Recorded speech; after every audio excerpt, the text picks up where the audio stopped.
بسم اللہ الرحمن الرحیم۔ السلام علیکم ورحمۃ اللہ وبرکاتہ۔ عابد راجہ چینل کی طرف سے آج میں اپنے دوستوں کو رسول اللہ صلی اللہ علیہ وآلہ وسلم کا ایک بہت ہی پیارا فرمان بتاؤں گا۔ اس سے پہلے میں اپنے تمام دوستوں سے گزارش کروں گا کہ اس ویڈیو کو آپ نے آگے ضرور شیئر کرنا ہے۔ تو شروع کرتے ہیں۔ بسم اللہ الرحمن الرحیم۔ ایک آدمی آپ صلی اللہ علیہ وآلہ وسلم کے پاس آیا اور کہا مجھے کوئی تبلیغ اور مختصر نصیحت کریں۔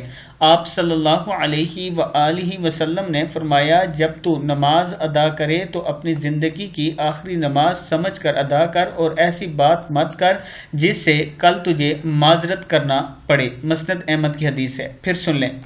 ایک آدمی آپ صلی اللہ علیہ وآلہ وسلم کے پاس آیا اور کہا کہ مجھے کوئی تبلیغ اور مختصر نصیحت کریں۔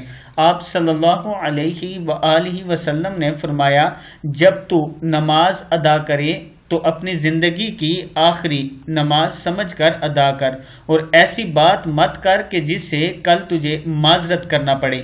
یعنی جب نماز پڑھو تو اس کو زندگی کی آخری نماز پڑھو، خشوع اور خضوع اور اچھے طریقے سے پڑھو، اور جب بات کرو تو تول کر کرو، ایسا نہیں کہ بعد میں معذرت کرنی پڑے۔ اس ویڈیو کو آپ دوستوں نے آگے ضرور شیئر کرنا ہے۔